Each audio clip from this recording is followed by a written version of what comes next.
नमस्कार। रेवा TV digital media में मैं सिमरन आप सभी का स्वागत करती हूं। और आज वरिष्ठ पत्रकार अनुपम मिश्रा जी हमारे साथ जुड़े हुए हैं और हर एक क्षेत्र की पैनी नजर रखते हैं। हर एक क्षेत्र में उनका कमांड है और कह सकती हूँ मैं कि एक कंप्लीट पैकेज है सर, क्योंकि इंजीनियरिंग भी, लॉयर भी और उसके बाद पत्रकार भी और राजनीतिक विश्लेषक भी। तो स्वागत है आपका रेवा टीवी डिजिटल मीडिया में सर। नमस्कार नमस्कार Ramesh ji. Thank you so much. Basant Panchami की हार्दिक शुभकामनाएं आपको। जी हाँ, आपको भी। आप तो बाकायदा पीले कपड़े पहन के बैठी हैं, मैं सिर्फ पीला रुमाल लेके चल रहा जी जी। हूँ। तो आज का दिन वैसे भी हम सभी के लिए बड़े कह सकते हैं कि गौरवपूर्ण एक पल है। और इस समय प्रधानमंत्री नरेंद्र मोदी जी यूएई में हैं और जिस प्रकार से भगवान राम लला की प्राण प्रतिष्ठा हो गई 22 जनवरी को, ठीक उसी प्रकार से ये इंतजार कर रहा था यूएई। और 14 फरवरी का जो समय है प्रधानमंत्री ने दिया और बहुत सारी बातें भी की।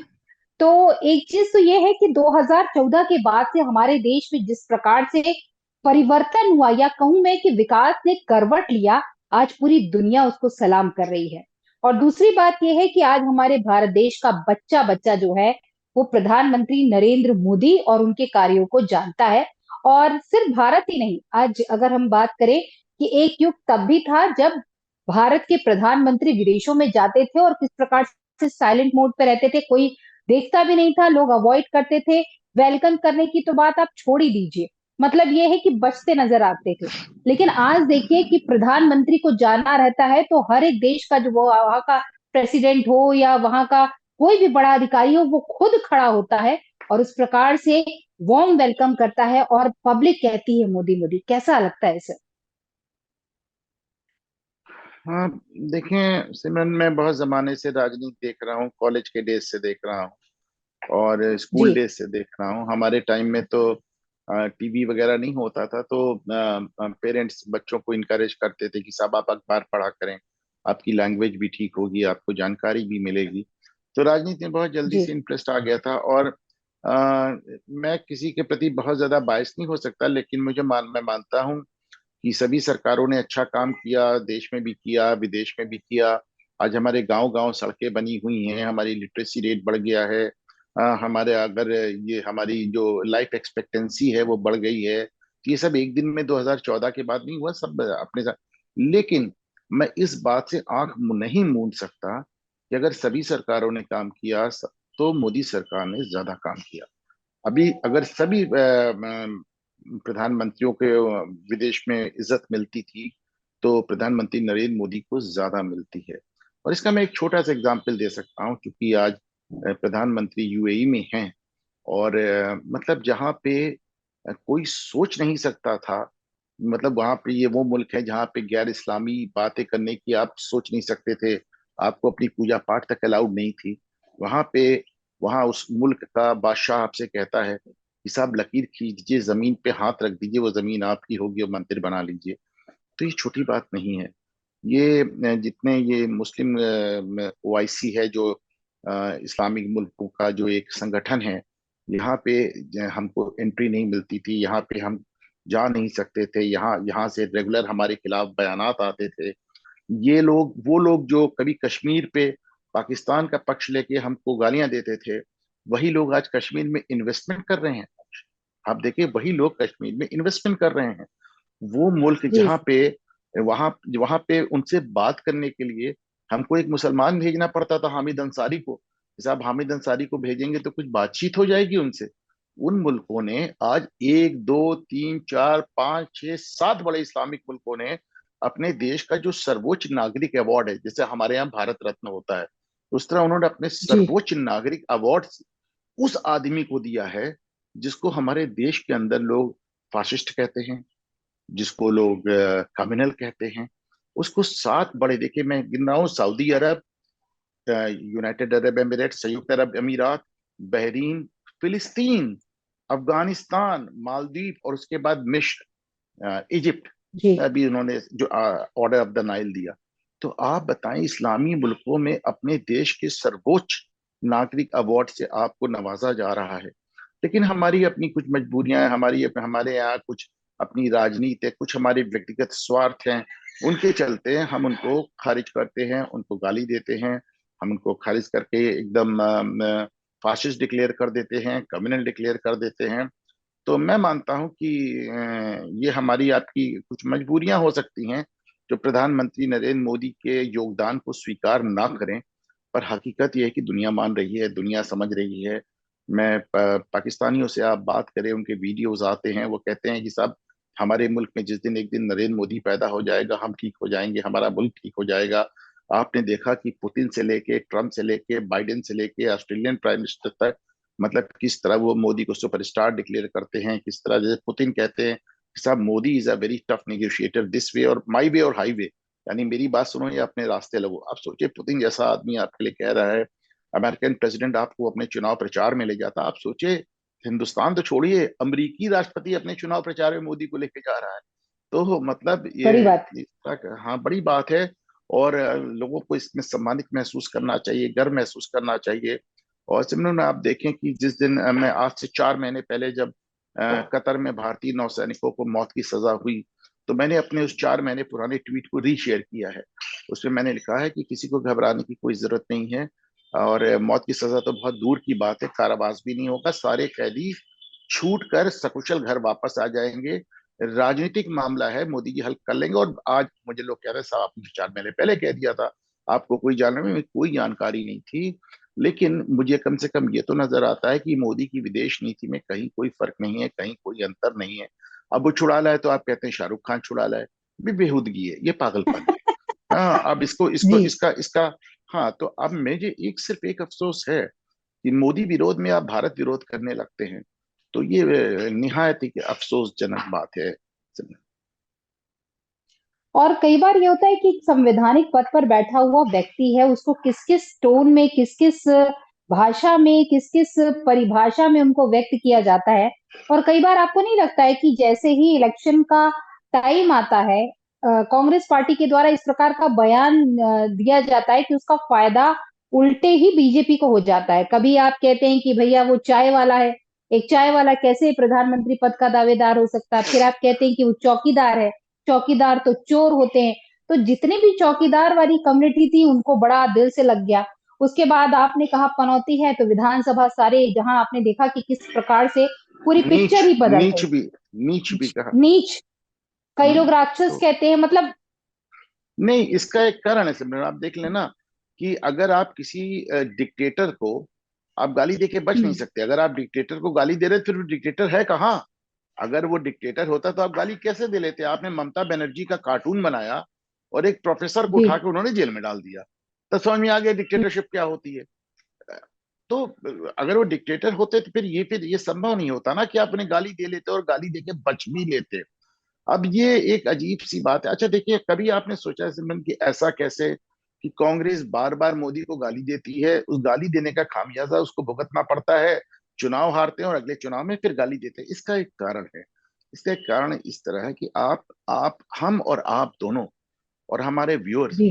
कोई भी राहुल गांधी के माइंडसेट में जाके नहीं बैठ सकता। आप देखें, मोतीलाल नेहरू, जवाहरलाल नेहरू, इंदिरा गांधी, राजीव गांधी, संजय गांधी, सोनिया गांधी, फिर राहुल गांधी, तो ये 5-6 पुश्तों का एक जो एक रजवाड़ा दिमाग में छाया हुआ है। तो वो अपने आप को राजा समझते हैं, और इसमें मेरे ख्याल से उनकी जगह हम और आप होते तो शायद हम भी समझते होते।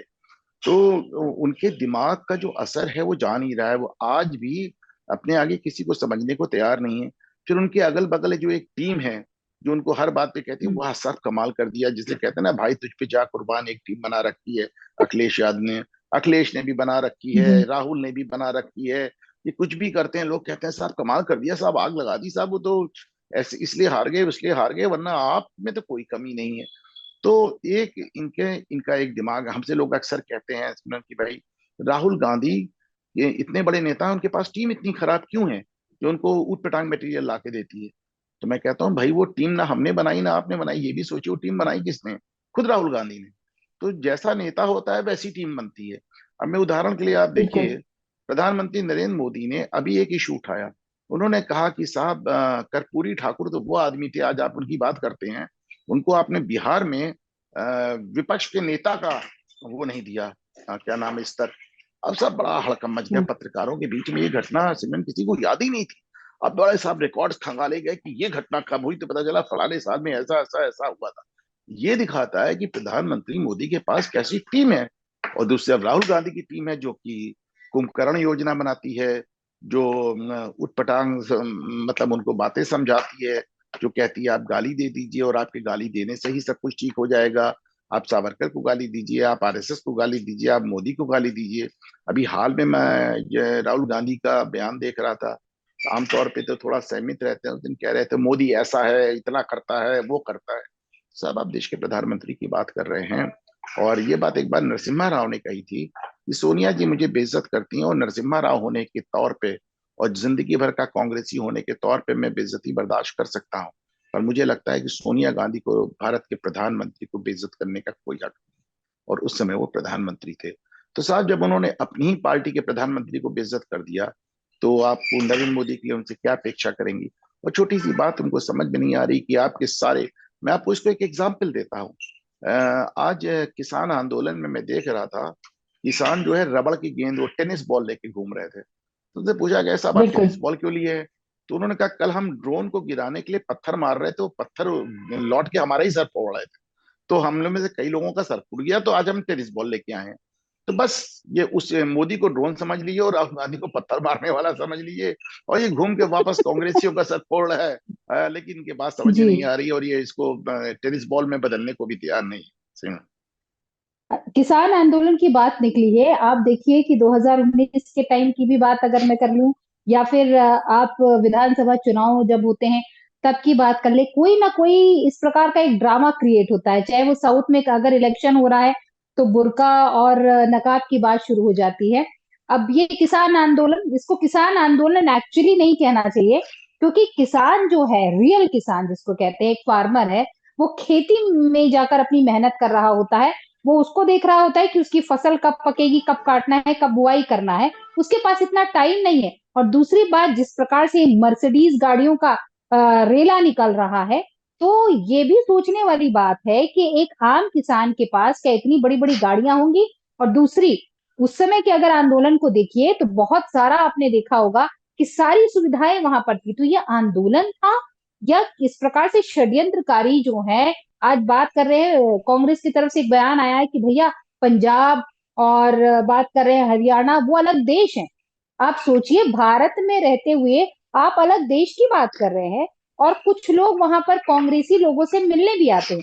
तो ये रियल में किसान आंदोलन है, ये षड्यंत्रकारियों का है, या अलग एक राज्य बनाने का, एक अलग देश बनाने का खामियाजा है। और इस बीच एक बयान बड़ा वायरल हो रहा है जिसमें ये लोग कह रहे हैं, वहां के लोग, कि भाई पिछली बार तो प्रधानमंत्री नरेंद्र मोदी बच के निकल गए थे, इस बार ऐसा नहीं होगा। मतलब आप सोचिए कि क्या बयान हो रहा है, और ऐसा एक्चुअली कोई भी अन्नदाता नहीं बोल सकता।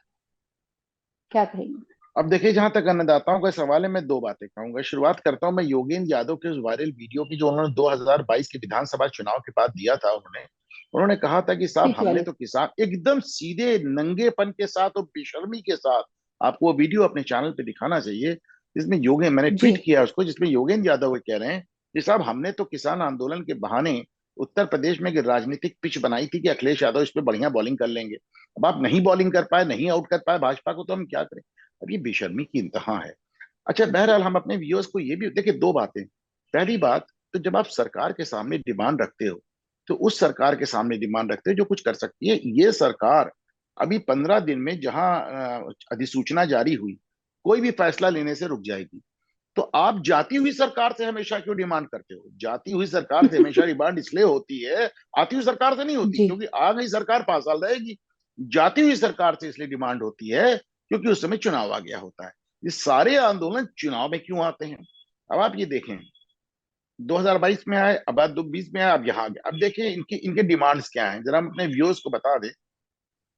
पहला डिमांड कि साहब खेती भी करते हैं, खेती पूरी इनकम टैक्स से फ्री है, सारी आपको सुविधाएं हैं, आपको बिजली भी फ्री चाहिए, आपको पानी भी फ्री चाहिए, आपको बीज भी फ्री चाहिए, आपको फर्टिलाइजर भी चाहिए, आपको एमएसपी भी चाहिए। फिर आप ये भी कहते हैं हमारे सारे कर्जे माफ कर दीजिए। और ये सब होने के बाद आप क्या कहते हैं कि हमको 10,000 रुपए की पेंशन भी कर दीजिए। 10,000 रुपए की पेंशन भी कर दी, पहला। दूसरा सुनिए, फिर आप कहते मनरेगा हैं कि वाला। हमारी जो, हाँ, कि हमारी खेत में दूसरी हमारी जो खेती है उसका पूरा इंश्योरेंस कराइए, और वो इंश्योरेंस का जो पैसा है वो सरकार दे। याद है इंश्योरेंस का पैसा, ये चीज फार्म लॉज में इंक्लूडेड थे, वही फार्म लॉ जो आपने लागू नहीं होने दिया। फिर आप कहते हैं कि साहब हमारी सब्सिडी बढ़ा दीजिए। तो मैं बता दूं अपने दर्शकों को कि किसानों को दी जाने वाली सब्सिडी भारत की जीडीपी का 2% है। भारत की जीडीपी का जो 1.7% हमारा रक्षा बजट है। अब आप सोच के देखिए कि हम रक्षा बजट से ज्यादा इनको सब्सिडी दे रहे हैं, और हेल्थ बजट के बराबर दे रहे हैं। फिर से सुने, रक्षा बजट से ज्यादा और हेल्थ बजट के बराबर हम इनको सब्सिडी दे रहे हैं, अब इनको और सब्सिडी चाहिए। तो कहा साहब आपको और सब्सिडी नहीं दी जा सकती, क्योंकि हम डब्ल्यूटीओ से, विश्व व्यापार संगठन से बने हुए हैं, हमने तमाम ट्रीटीज पे साइन किया है। कि तोड़ दीजिए ट्रीटीज, छोड़ दीजिए डब्ल्यूटीओ। साहब हम कहीं कोई और सौदा ही नहीं कर पाएंगे हम तो। मत करिए सौदा, हमारी एमएसपी, हमारी आप सब्सिडी बढ़ा दीजिए। डब्ल्यूटीओ में भी आप देखिए, डब्ल्यूटीओ के फ्लोर पे खड़े होकर जस्टिन ट्रूडो, कनाडा के प्रधानमंत्री, भारत में किसानों को दी जा रही सब्सिडी का विरोध करते हैं, और वापस कनाडा जाके इन्हीं किसानों के पक्ष में बयान जारी कर देते हैं सब्सिडी। आप दोगलापन देखें। तो ये इनका कहना है। फिर ये कहते हैं कि भारत के बाहर से जितनी भी खाद्य सामान आ रहा है, सब पे इतनी हैवी टैक्स एक्साइज ड्यूटी कर दीजिए कि आना ही बंद हो जाए, जिसमें हमारे अलावा किसी का बिके ही ना। उसके बाद आप कहते हैं कि साहब मनरेगा में जैसे साल में 200 दिन मजदूरों को नहर खोदने के, कुआं खोदने के, सड़क बनाने के 200 दिन 700 70 रुपया रुपए। रोज मिलता है, तो हम अपने खेत में काम करेंगे। इट इज लाइक सिमरन ये कहें कि मैं अपने चैनल पे बैठूंगी, अपना प्रोग्राम करूंगी, उसको मनरेगा में काउंट किया जाए और 700 रुपया मुझको रोज 200 दिन दिया जाए। क्या पागलपन है एकदम। अच्छा, हाँ नहीं, तो इसीलिए मैं सब चैनलों में जब मुझसे पूछा जा रहा था कि साहब समझो, मैंने कहा समझौता हो ही नहीं सकता ना, क्योंकि जो आंदोलन है वो पॉसिबल समझौते नहीं। की नीयत से नहीं है। नहीं नहीं, वो समझौते की हम्म। नीयत से है ही नहीं ना। आप ये मान लेंगे, अब जैसे राहुल गांधी हैं, उन्होंने कह दिया कि साहब हमारी सरकार आएगी हम सब मान लेंगे। साहब जिस तरह आज 22 फसलों पे हम एमएसपी देते हैं, जितनी फसलों पे वो टोटल एमएसपी मांग रहे हैं, आज हम 1 लाख 1.25 लाख करोड़ रुपए की एमएसपी दे रहे हैं इनको। जो ये मांग रहे हैं वो 17 लाख करोड़ हो जाएगा, 17 गुना हो जाएगा। दुनिया में कोई पैदा नहीं वो जो दे दे। राहुल गांधी कह रहे हैं हम दे देंगे, क्योंकि उन्हें मालूम है कि जब हमें सत्ता में आना ही नहीं तो वादा हम कुछ भी कर दें, ना 9 मन तेल होगा ना राधा नाचेगी। तो आप ये, अच्छा देखिए इसके हुआ क्या, 1981 में जो पंजाब देश का सबसे जी। रईस, सबसे अमीर राज्य हुआ करता था, 2021-22 तक वो 19वें नंबर पे चला गया। 20 गुना आप गिर गए वहां पे अपनी रईसी में।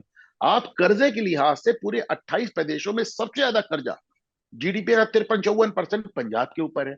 आपने अपना हाल ये कर लिया कि आपके यहाँ से फैक्ट्रीज भाग रही हैं, आपके यहाँ से बिजनेस भाग रहा है। भगवंत मान को घबरा के बयान देना पड़ा कि साहब हमारे यहाँ बीएमडब्ल्यू की यूनिट लग रही है, और बीएमडब्ल्यू ने एक स्टेटमेंट जारी कर दिया कि झूठ बोल रहे हैं, हमने कभी कोई वादा ही नहीं किया।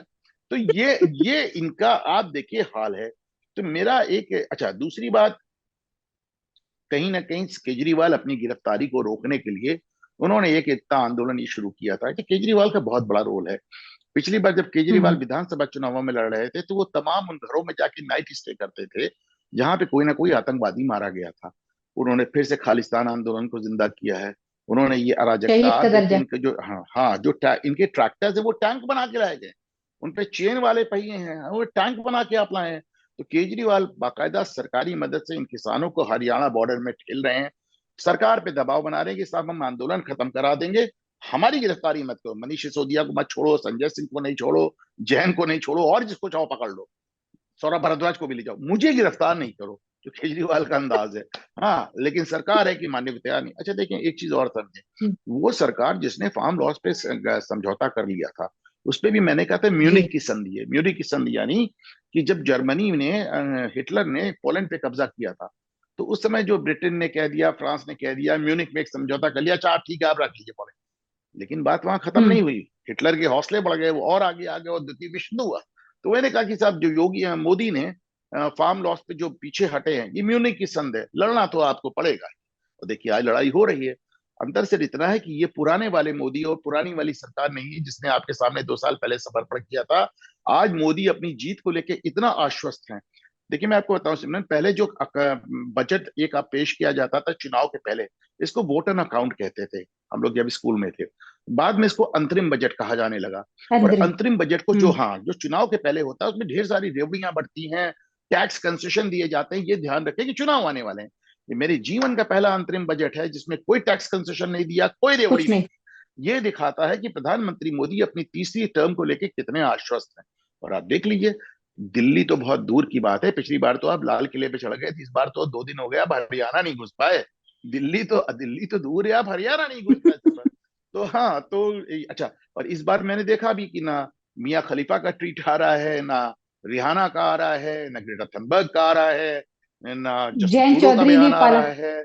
अच्छा हाँ, जयंत चौधरी, आपको याद होगा पिछली बार भी इनका आंदोलन फेल कर गया था, तो राकेश टिकैत रोने जी। लगे। राकेश टिकैत के आंसुओं ने एक अंतर डाला कि जयंत चौधरी भाग के सबसे पहले नेता थे उनके पास पहुंचे। वही जयंत चौधरी आज किसानों को रोक रहे हैं।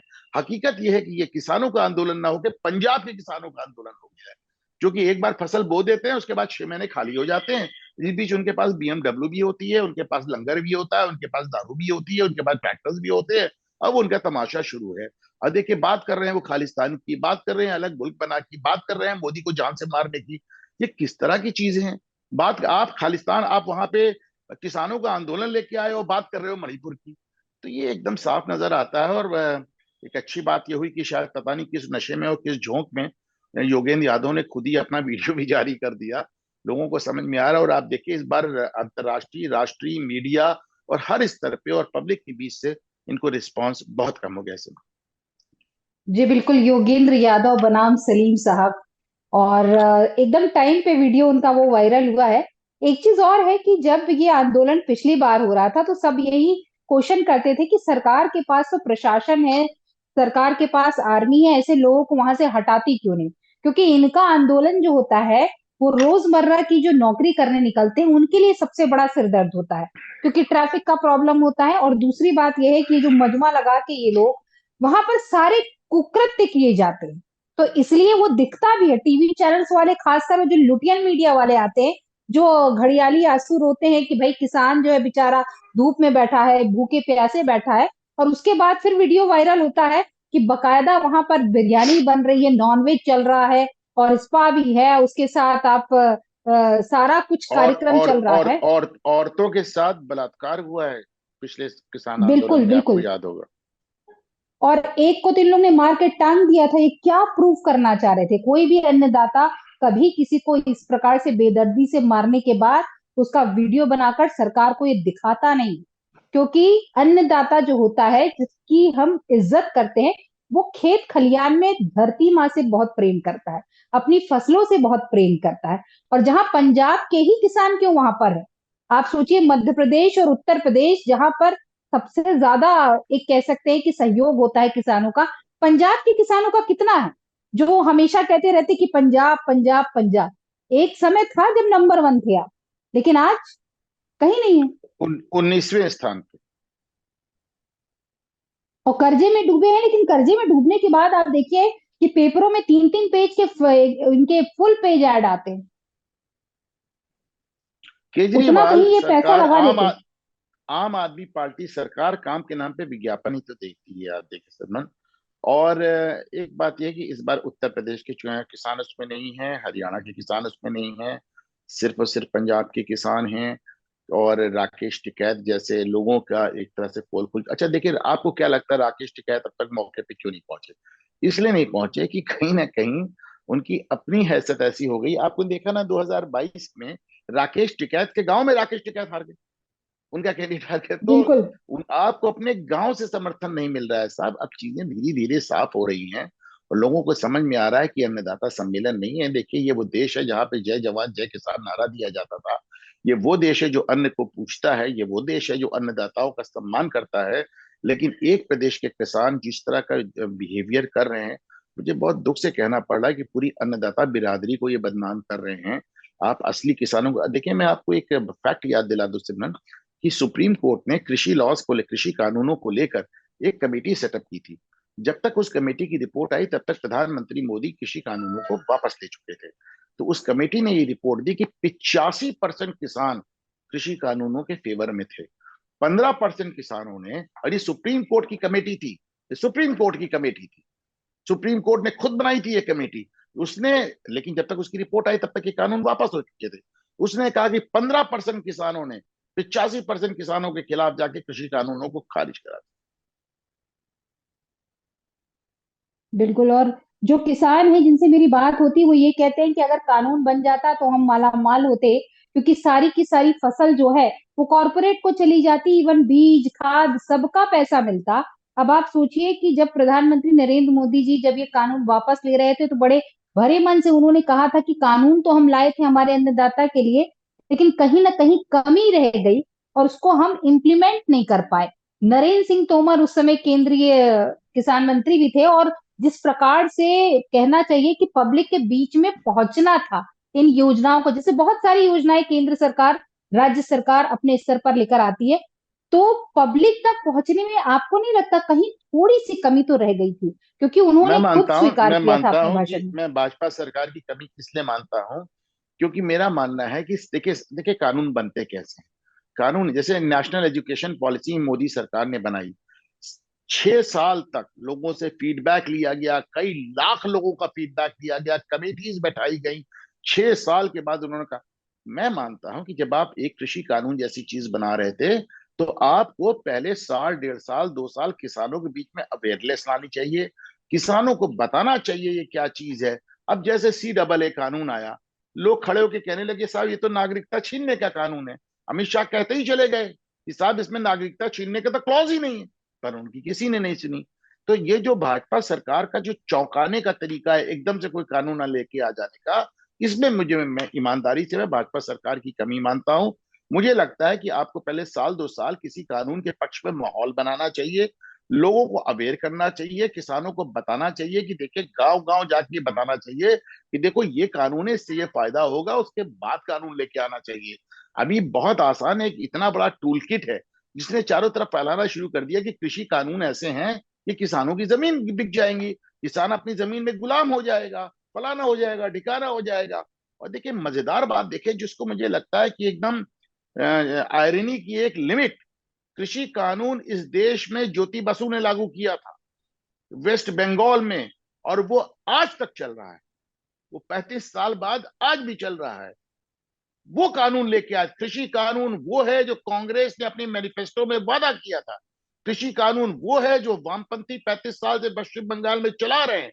और कृषि कानून वो है जो नरेंद्र मोदी लेके आते हैं तो आप कहते हैं जमीन हथियाने का, कब्जा करने का टूल है, और नरेंद्र मोदी को वापस करना पड़ता है। और मैं इसमें भाजपा की कमी ये मानता हूं कि आपको ने इसका ठीक से प्रोपेगेंडा, अभी अरविंद केजरीवाल को दे दीजिए, अभी देखिए वो काम करे या ना करे, विज्ञापन दे के चीजों को बेच देता है वो। बिल्कुल।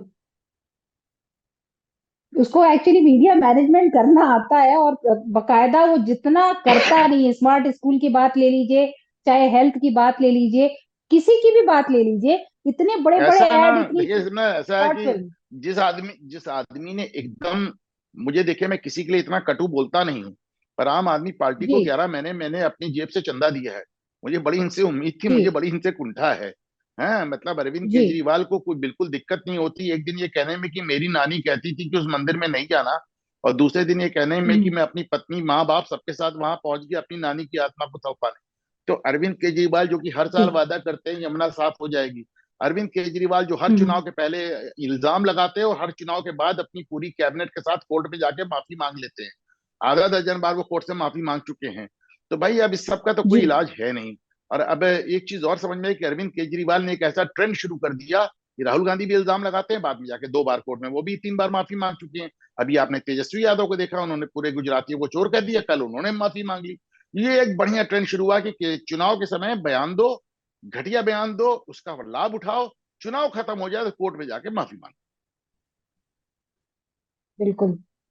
तो बहुत सारी तमाम जानकारी आपने दी, और मैं चाहूंगी आप ऐसे ही समय निकालते रहें रेवा टीवी के लिए, और साथ ही साथ क्योंकि लोकसभा चुनाव भी आने वाले हैं तो बहुत सारी राजनीतिक समीक्षा भी आपके साथ करनी है, और राम मंदिर के साथ अबू धाबी की भी बात करनी है। तो मैं चाहूंगी आप ऐसे ही जुड़ते रहें, और जो भी आपके चंदन जी, पास मैं डाटा है। मुझे अच्छा लगा आपके चैनल पे आके, और मैं रेगुलर आप लोगों के साथ जुड़ा रहूंगा। और आपका मुझे बुलाने के लिए आपको बहुत बहुत धन्यवाद। जी धन्यवाद। जय सिया राम। जय सिया राम।